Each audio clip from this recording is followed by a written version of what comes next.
Welcome everyone from Istanbul Technical University. I am Adnan Ertemel from Engineering Management Department of Istanbul Technical University. We are today going to make an onboarding session regarding the EELISA project.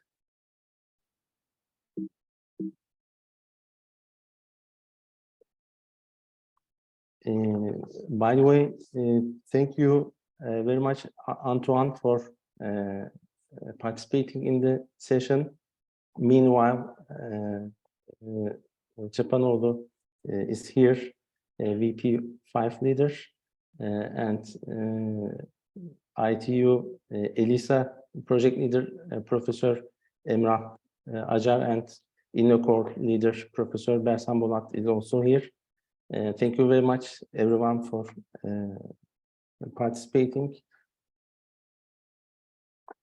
We can begin.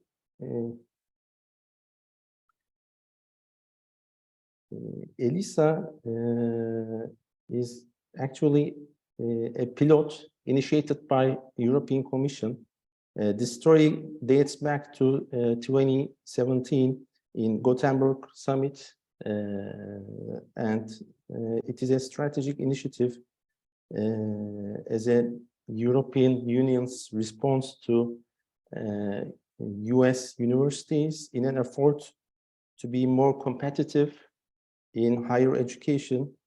And it is actually a strategic alliance, which is a vertical dedicated to engineering dimension of European universities.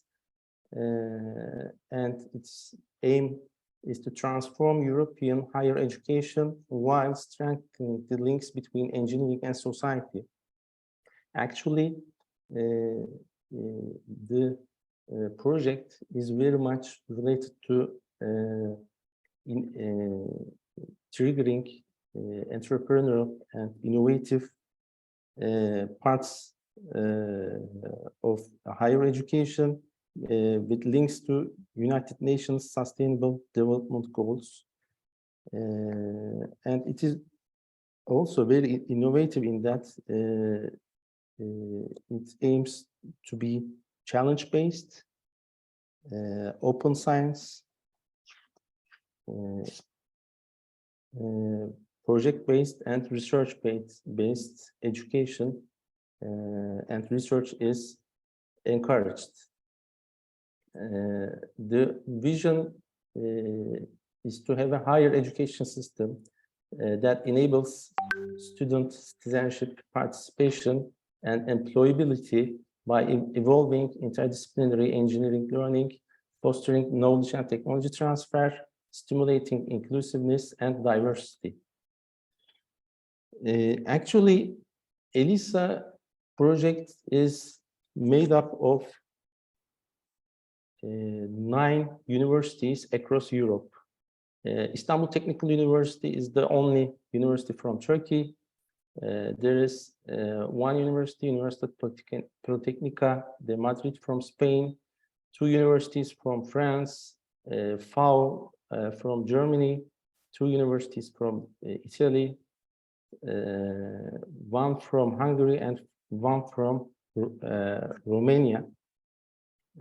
In total, there are more than 180,000 students across these 9 universities, more than 16,000 faculty members, and 11,000 staff members. By the way, EELISA encourages administrative staff also to be active in those projects. Also, they are able to initiate, propose new communities. The EELISA phase 1, let's say, its duration is 3 years, started from nearly end 2020, and we are in the second phase of this first pilot.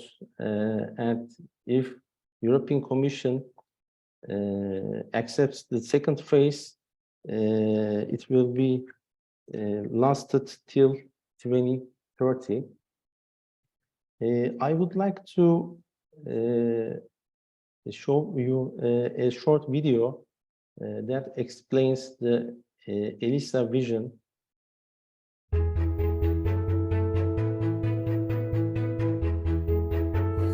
Imagine new kinds of universities.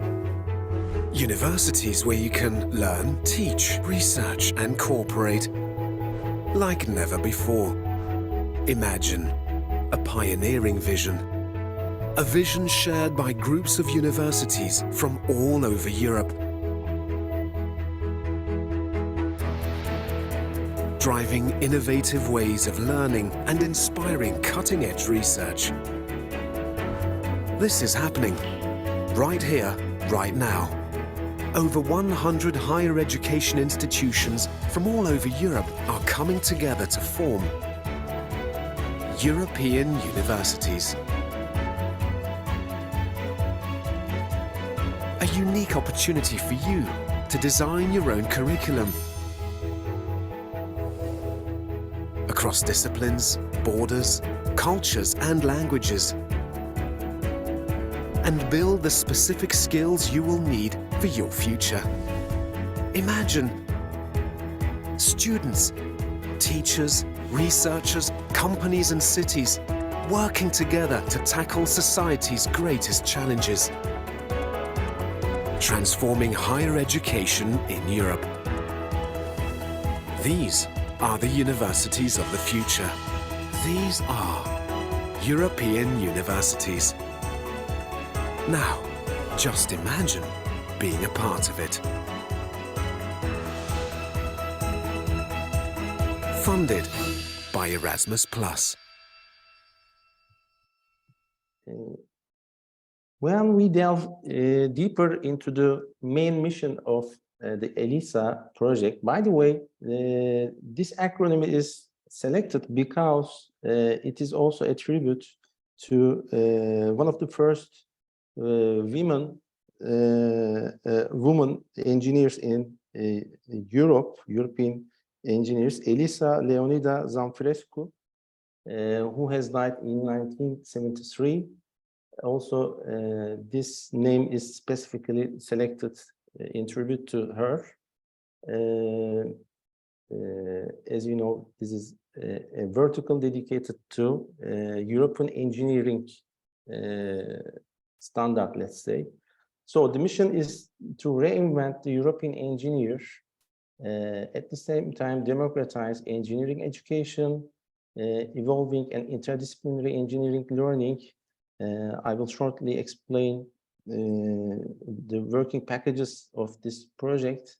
One of them is specifically dedicated to this broadening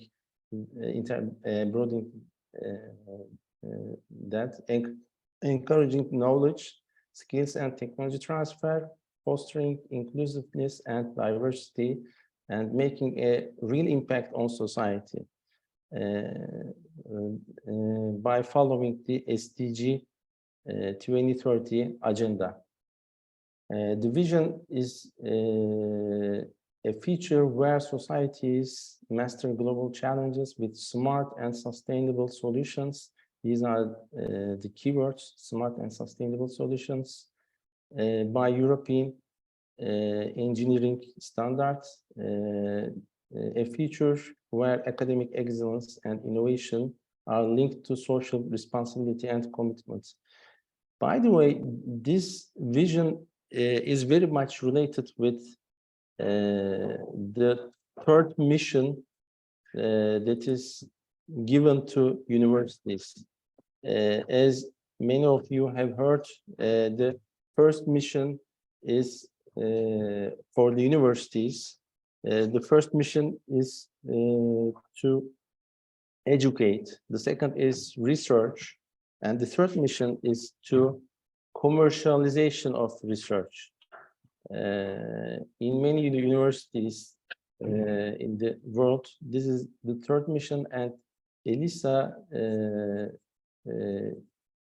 puts that mission into itself also. There are different committees in ELISA. The governing board is composed of directors in all these 9 universities. There is also the president of ELISA Global Office, Dale Martin. Executive board is the main operational body in Istanbul Technical University. Professor Lütfiye Durak Ata is representing ITU in executive board. There are also academic and scientific boards, advisory council, student council, and employability committee and evaluation committee in the project.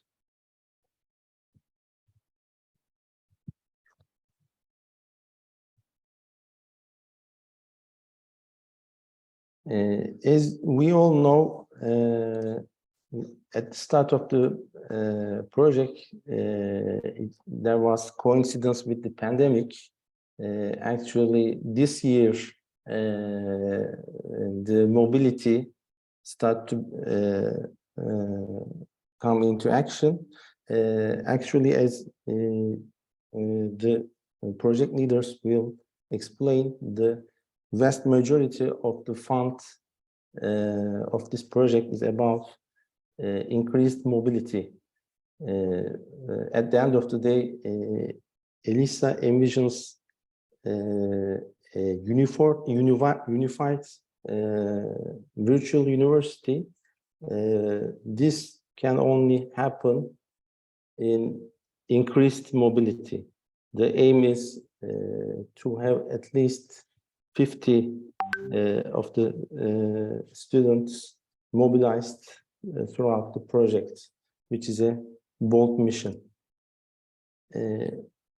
There are 9 work packages in the ELISA project. By the way, ELISA represents the education part of the main project. The research and innovation dimension is called InnoCore, and the part in entrepreneurship is called Unfolds.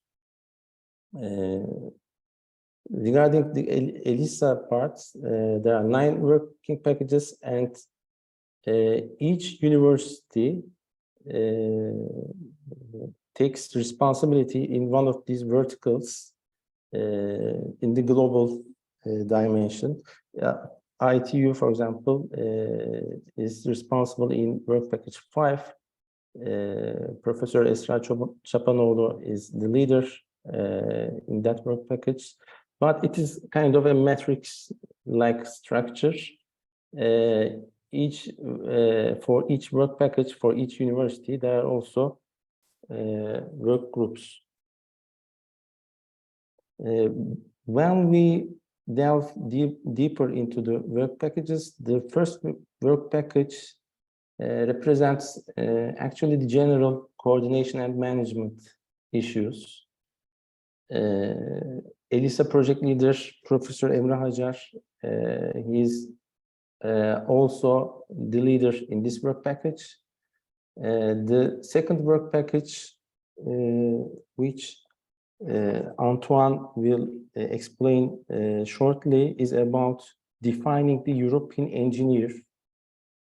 The third one is about education management and accreditation issues. At the end of the day, there will be diploma, ELISA credentials, ELISA diploma, and ELISA diploma supplement, European engineering degree. This work package deals with those issues. By the way, although there are different alliances for different purposes funded by European Commission, ELISA is the only one who has a strategic partner like NI. It is European Network of Accreditation and Engineering. which is a very valuable partner to our project. Work package 4 is about ELISA communities. Actually, it is the heart of the project because all the activities are ideally encouraged to be designed in terms of communities. Everyone, students, academics, and administrative staff can be part of existing communities and propose a new community. There is a specific portal which is dedicated to ELISA communities. This is about work package 4. Work package 5 is a critical work package because it links education, research, and innovation, joint degree programs, and many other critical issues are the subject of this work package. Work package 6 is about internship, apprenticeship, and partnerships. Work package 7 is about student mobility, inclusiveness, and student participation. Work package 8 is about disciplinary broadening, as I explained shortly. And the last work package is about communication, sustainability, and dissemination of the project. I would like to give the stage to Antoine for talking in more detail about work package 2. Thank you. Thank you very much for this presentation. So I will share my screen.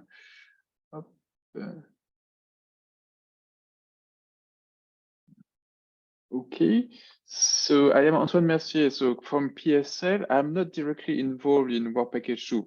In a way, I am, as I am in PSL, and I'm working closely with Pascal Biget, the work package leader, on this and on the administrative part of the work package 2.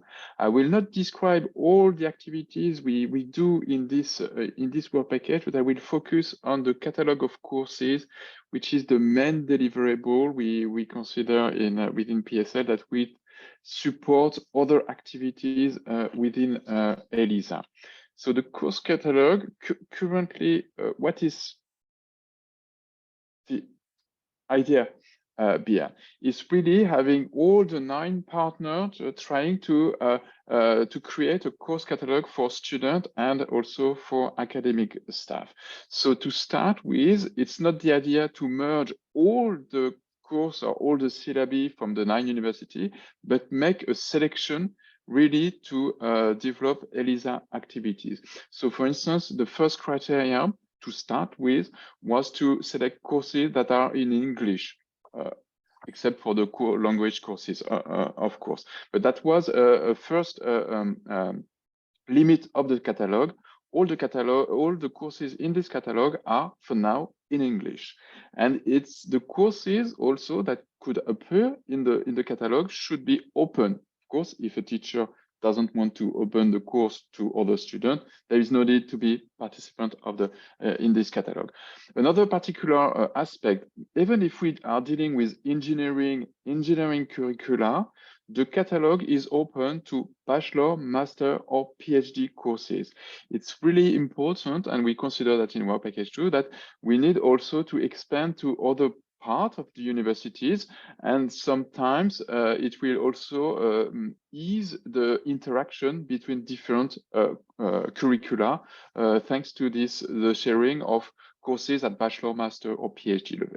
So what's the purpose to this catalog? First is to foster mobilities between students, to have a better picture of what they can, well, they could do if they go to from PSL to ITU or from FIU to UPM. It's also at the second point, we mentioned joint degrees, but also we can try to elaborate joint tracks before getting joint degrees, so that student can have a very well-defined tracks from one university to another. This is still ongoing because the catalog is still in a work in progress. Also, it's a way to give visibility to courses. So for the institution, for each ELISA institution, it's a way to show what are the emblematic course, or what are the focuses of the university in some areas. So it's also this kind of idea behind. And finally, it's also to increase diversity. By opening courses, local courses to ELISA students, we hope to have a more diverse cohort of students attending the course, which is attending virtually or physically the course. So that's the main idea of the catalog and how we built it. So it is a bottom-up approach.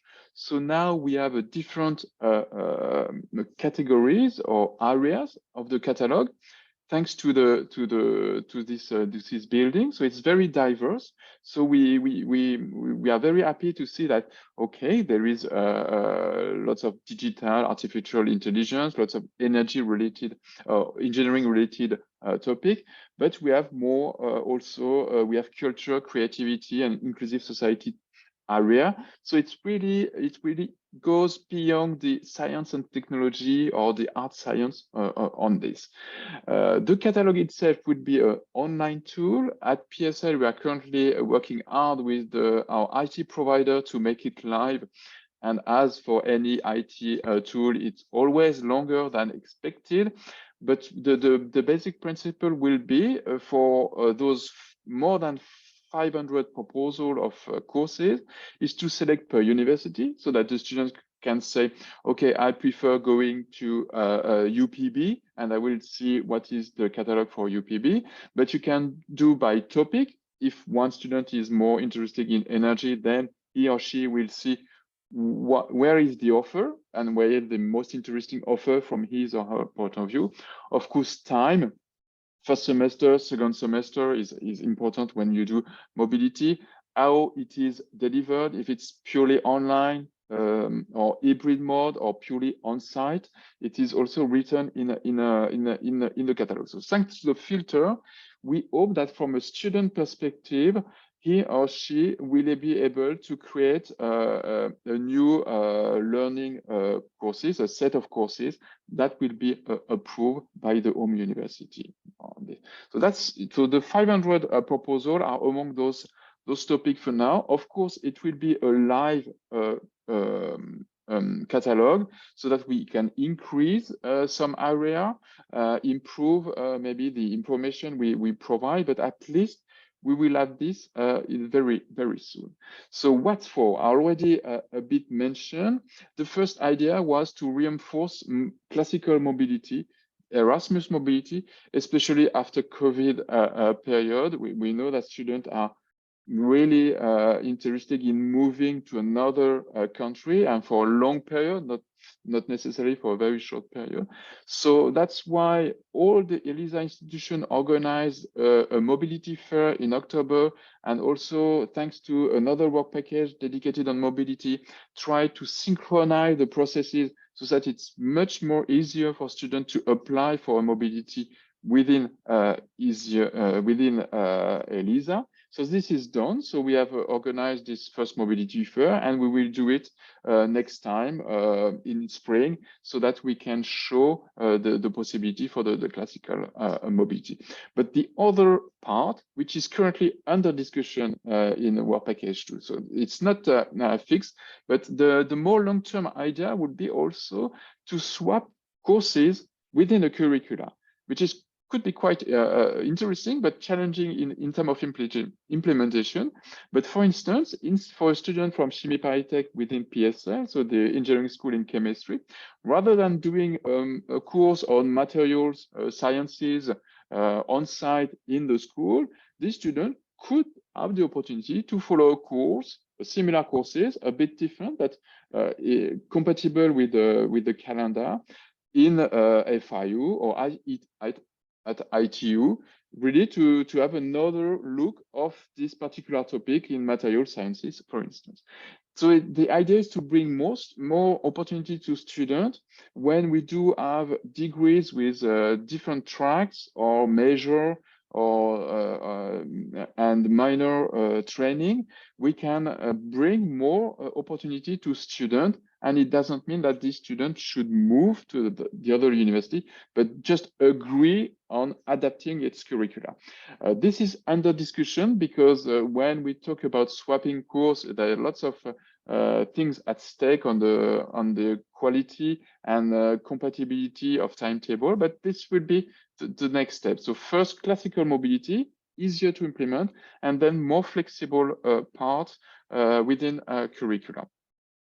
Of course, I mentioned that it is a lively document, so we have 500 courses very soon on the ELISA website, but we are open to bring more courses depending on a voluntary basis. Also, it's really important. There is nothing, if a professor doesn't want to participate yet, because the courses is not yet in English or for whatever reason, or the course is so popular at the home institution that there is no need or no more seat for Erasmus or European student, we understand that there is no point to put it on the catalog. But for the others, it will be open. So for online, on-site course, hybrid, asynchronous, MOOC, we can do. We can accept any courses that are delivered on a weekly or long-term, also seasonal schools. We know that within ELISA, for instance, our Italian partner, Sant'Anna or Scuola Normale, are very keen in developing seasonal schools, and it's kind of their best education activity they can open now. So we do have this kind of courses in the catalog. So that's the idea of the catalog, and which we would like very much to expand it in the coming months. Again, bachelor, master, PhD level, there is no exclusive on this.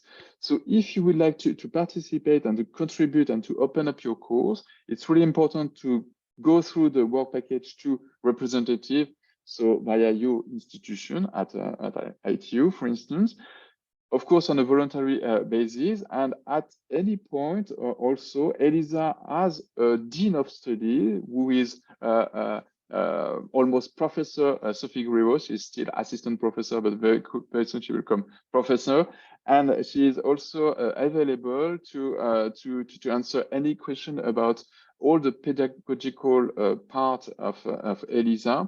And with Pascal Biget, the work package 2 leader, they are working together to make this happen. So feel free to contact them to develop, expand this catalog so that you can host virtually or on-site more students in your courses.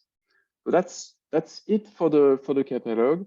I don't know if we take question now or after. I'm still connected. Okay, thank you very much, Professor Antoine Mercier from PSL. The Q&A session will be at the very end.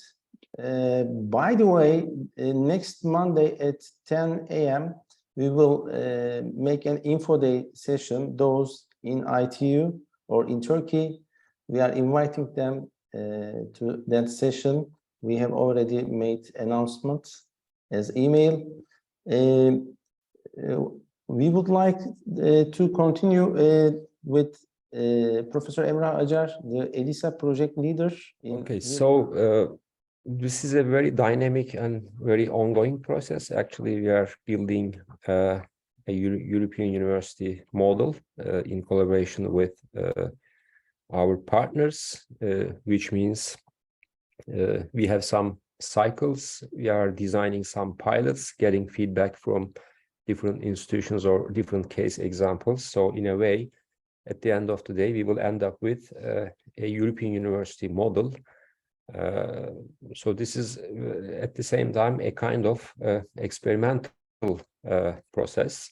We really learn a lot from our partners, from our students. We try to get feedback to align this project and its outcomes with those of expectations of the European Commission. So indeed, we are in an age of digitalization. So we are working on some digital platforms. Perhaps I may highlight this point. This was a little bit an earlier version, but as far as I remember, at the end of the day, there are different modules which will come, digital modules, let's say, which will make things interoperable and visible to our target audiences, not just for students, academics, or administrative staff, but also to our external stakeholders, because we want to design an open system. We want to collaborate and work together with different external stakeholders, including non-governmental organizations, public institutions, and overall, from a broader perspective, we want to design an open system, as I said, which also includes open science, open innovation, open education. So some important priorities of the Commission, like citizen science, is also part of this overall framework. But we have to make things visible and understandable for everyone, because at the end of the day, we are 9 universities from 7 countries. We have each institution has ongoing processes, but we have to design some interfaces of different types, so we can work in an harmonious way to fulfill the requirements of this project. I think Eike from FAU will join us and explain the ELISA communities. This is why I don't want to go into the details, but there will be, it's all about understanding ELISA opportunities, making them visible, explicit for, especially for our students. So you have already talked about the courses, joint courses, our course catalog. There will be some other modules. I mean, our colleagues from different institutions are working on that. Like, as you said, ELISA has a challenge-based approach. These are global challenges, which should be concern for all of us. So we will design some challenge management modules, and that will be part of our IT platform. The same with, for example, employability. In a way, ELISA students will gain some significant advantages in the employment market. So we'll be designing some or adding some matchmaking functions to these digital platforms.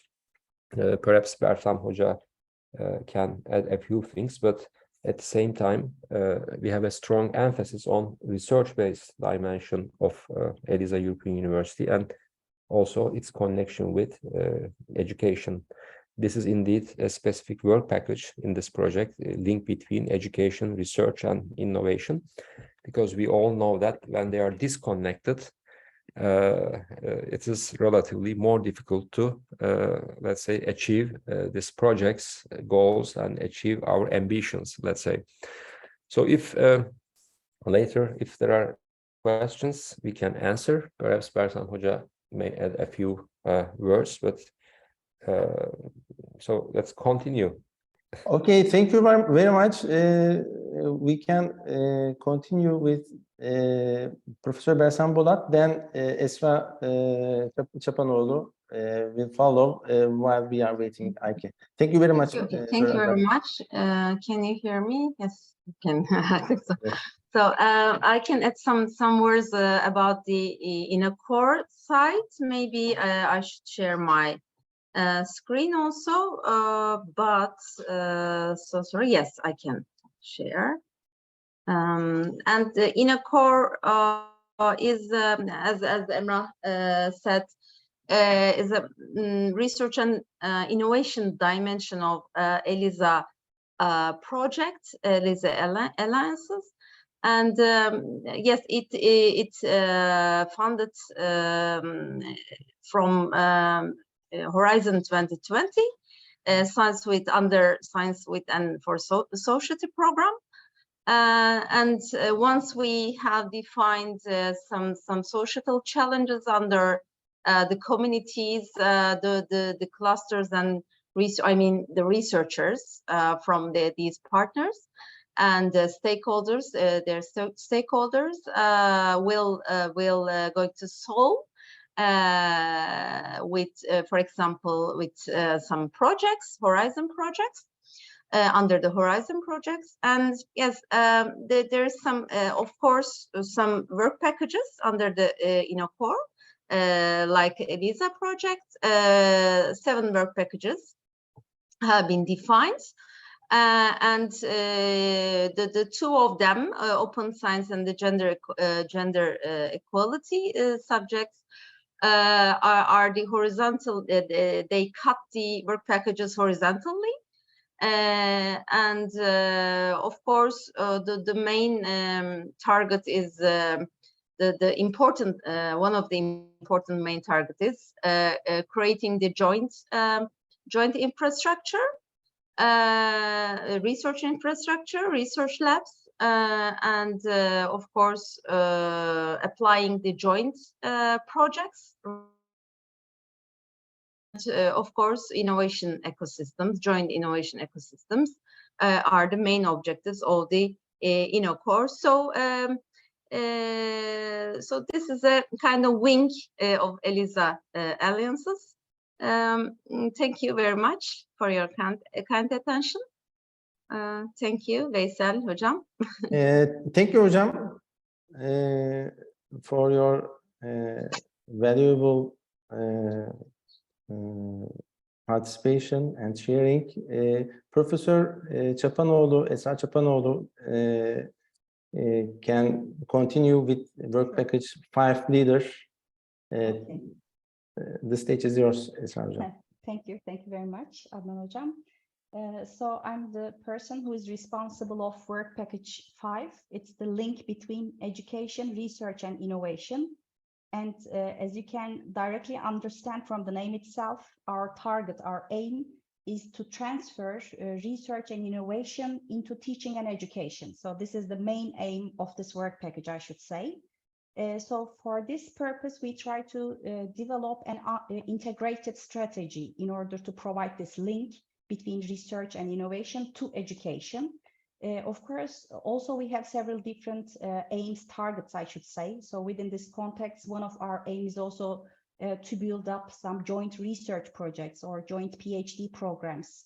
So which we think that is quite critical, especially from the education point of view. Of course, we have different tools for this, like as you can see some pictures. So we have already organized some RBL meetings. What we call as RBL is the research-based learning. So this is also one of the tasks of work package 5. So we have been organizing several symposia, meetings, and also as a tool, we are trying to build up some internships. These are first laboratory experience or long-term international laboratory experience. And we have been trying to prepare some thematic mapping in order to let people find each other in a much easier manner for some future collaborations. And we have been trying to build up some joint PhD protocols. So shortly, our task is to firstly to define an research and education collaboration plan, which is actually already formed. And in addition to that, of course, we have been working on the implementation of joint research programs. And in order to do this, we have been working on some thematic maps. So who is working on which topic? So we are trying to investigate this, and we are trying to find the linkage in between different partners, different institutions, to be able to make it easier for them to find each other. And as I have mentioned, now we are also working on the preparation of a joint PhD protocol. So the idea is, of course, probably you already know that we have joint PhD programs, probably each partner has. But here the idea is just to make it easier for ELISA partners and to be able to make it, to be able to implement it for 2 or more than 2 universities, institutions. So we have been working on this protocol. Meanwhile, of course, we are trying to organize some training program for entrepreneurship training. So it means that we are trying to also improve some soft skills of our students or researchers, I should say. Also, we are trying to find some conditions or trying to make it possible to have their first laboratory experience for undergraduate students. And also for the graduate students, on the other hand, we are trying to provide some research internships so that they can do it in international research laboratories in different partners of ELISA. And as I have mentioned, so we have been organizing different meetings and symposia. So the main target or our expected outcomes is, just to summarize, is to provide mobility, as Antoine has already mentioned. So by means of internships, summer schools or short-term schools, we try to provide mobility to our researchers and students. So we try to make it possible to have a first laboratory experience for the undergraduate students, and also make it possible for the graduate students to work in different labs so that they are going to have experience on this. And we have been organizing some symposia, as I have mentioned, and the second one will be organized next year in 2023 with the attendance of students. And actually we are also organizing some student competitions as well, in which the students will present their own results. After the accomplishment of this work package, it will be possible to provide some thematic maps related with the expertise of each researcher working in ELISA. And also finally, and hopefully we will be able to implement joint PhD protocols. So which means that hopefully we will be able to have much more opportunities from also the students' point of view. So these are what I can shortly summarize, and please feel free to contact us if you have any questions, and we will be very happy to help you. Okay, thank you. Thank you, Professor Çapanoğlu. In order to use our time efficiently, if it is okay for you, we can continue with question and answer session. There is already one question. It says, how can we become part of ELISA Student Organization Committee? Professor Acar, maybe you can answer.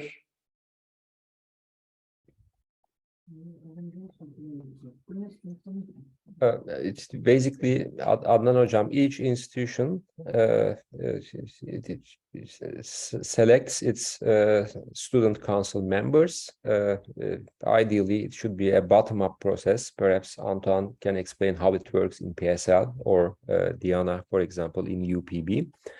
And this is really very important for us in terms of joint decision making with our students. For example, at the beginning of the project, we did not have a student council. Am I right, Antoine? But as I said, this is a very lively process. It is a very dynamic process. So student council was added to the governance structure of the ELISA. So the procedures and some guidelines for the participation of students are being designed at the moment. Some of them have already been designed because we have a student council. For example, the institution has members for that council. We have an ELISA student club.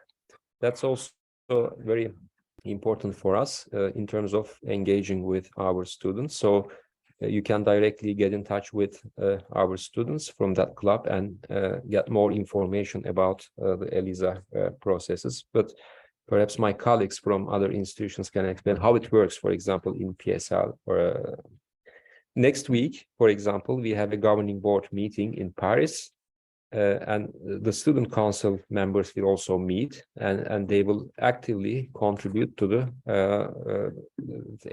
ELISA European University model, because we are trying to get ready for the rollout funding, which is ELISA 2.0. We have to submit the application at the end of January, and students will be actively part of this, for example, preparation process. So we do our best to work with our students, but remember, all these engagement strategies and tools are also being designed in this very, very dynamic process. Perhaps Antoine can add a few things on that. Yes, it's the same for PSL. We look for interested students, And in fact, we had two last year, so they were participating in the student council, and one has just left PSL. And fortunately, another student expressed their interest to join the student council. So clearly, students among themselves can speak and share information. We are also, the student community in PSL is, especially for the engineering school, is well organized. It's a tradition in the French engineering school. So we work with also with the local student union on this. So it's really, linked to local engagement of students in student union or representative in Senate or any body you may have in your own university. And we strongly encourage this, and it's really important for us to have this link with students. In fact, when we do activity, when we design activity, and as Emra mentioned, when we prepare the next phase of ELISA, so that ELISA really meet the needs of students. Thank you. Maybe Diana can add some more things. Yes, Diana, Professor Diana. No, thank you, Adnan. Basically, the things are the same here at UPB. We work with Students Association, and I think the student can contact representative of their own university, for example, of ITU, to contact the student from the ELISA Council and organize themselves. Usually, we don't push the students and try to organize the students. They organize themselves, and if they need help from us, we help them, but we leave them alone to organize themselves. So I think it is better to contact the students representative and try to organize them, and you can help if they have some problem, or if they want some help from you or from us. So thank you. Thank you. Share my screen.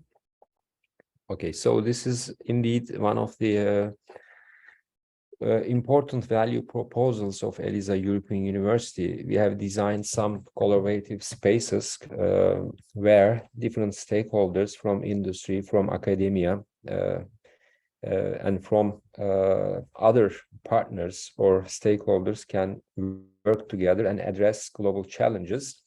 These include non-governmental organizations, entrepreneurs, public authorities, or our students at different levels. So these stakeholders come together. The main thing is addressing societal challenges and creating impact at the end of the day through third mission activities, educational activities, and research activities. This is why the link between education, research, and innovation really matters.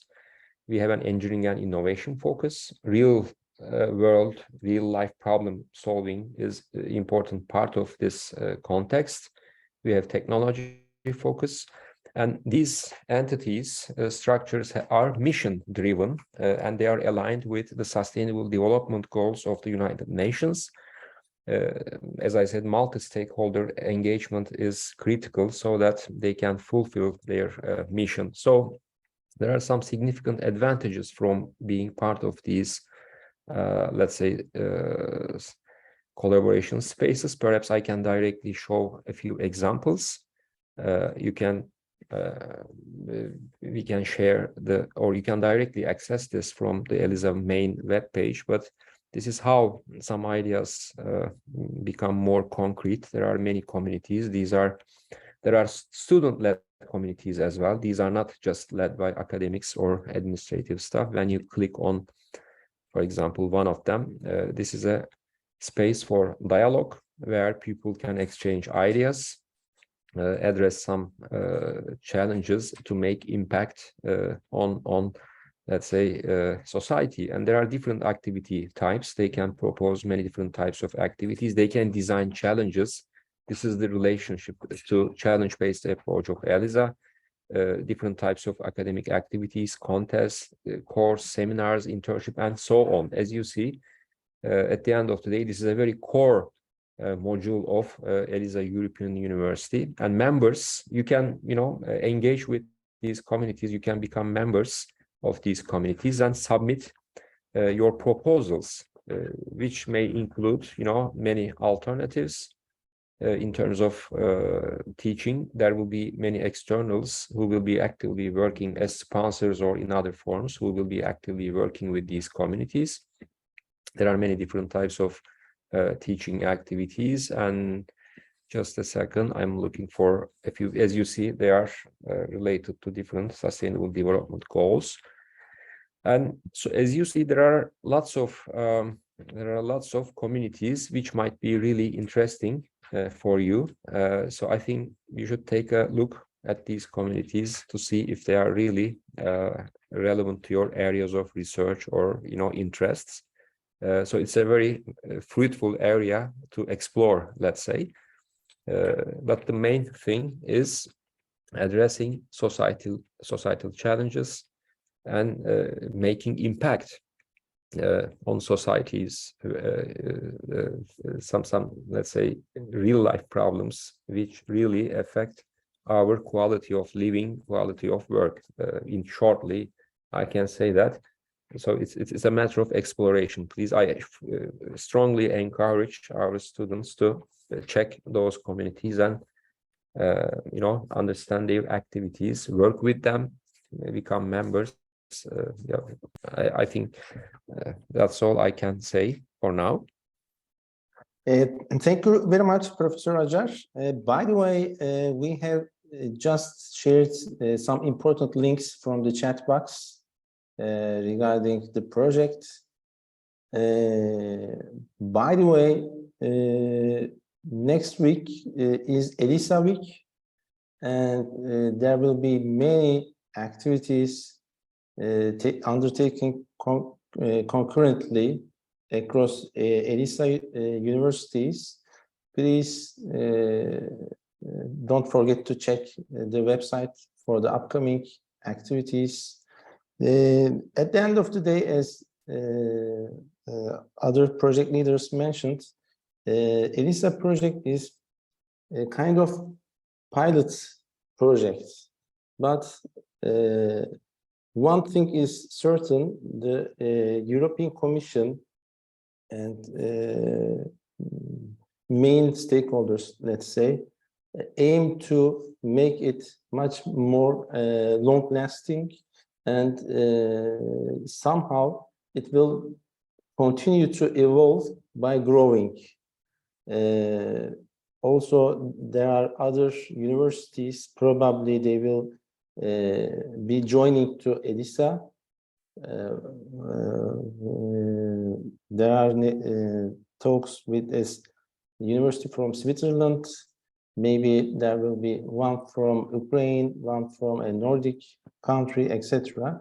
It will enlarge, and there are a lot of opportunities both for students, academics, and administrative staff. And there are some keywords to take with us. I think Professor Acar is mentioning this again and again: open science and challenge-based innovation, challenge-based learning. These are the things that we'll hear again and again, and important in ELISA project.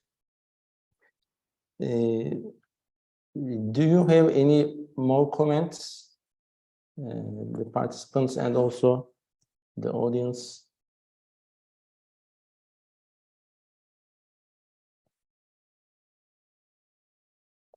We can end the onboarding session here. Professor Robescu, do you have some concluding remarks? Thank you, Adnan. Thank you for organizing this onboarding session. It is a interesting session, and there is a lot of participants from your universities. They can take the opportunity to join this this alliance, and I think they will have a lot of benefits, personal benefits to develop personal and also to develop their knowledge. So just click on the ELISA website, click on ELISA communities. You can platform.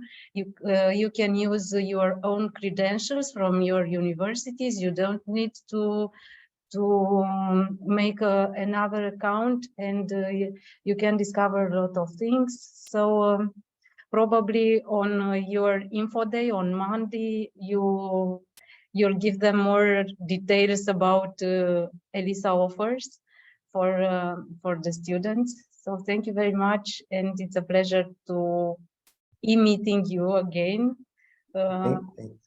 Thank you. Meeting ITU and Antoine also. Thank you, Professor Antoine Mercier, by the way, for participating.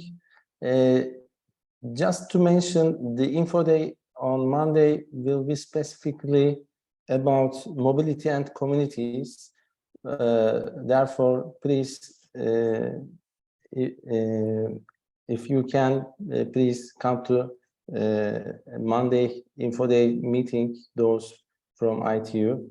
Thank you very much, everyone, for your valuable participations. Have a good day. Bye-bye. Bye-bye. Thank you. Bye-bye. Bye-bye. Thank Bye-bye. you.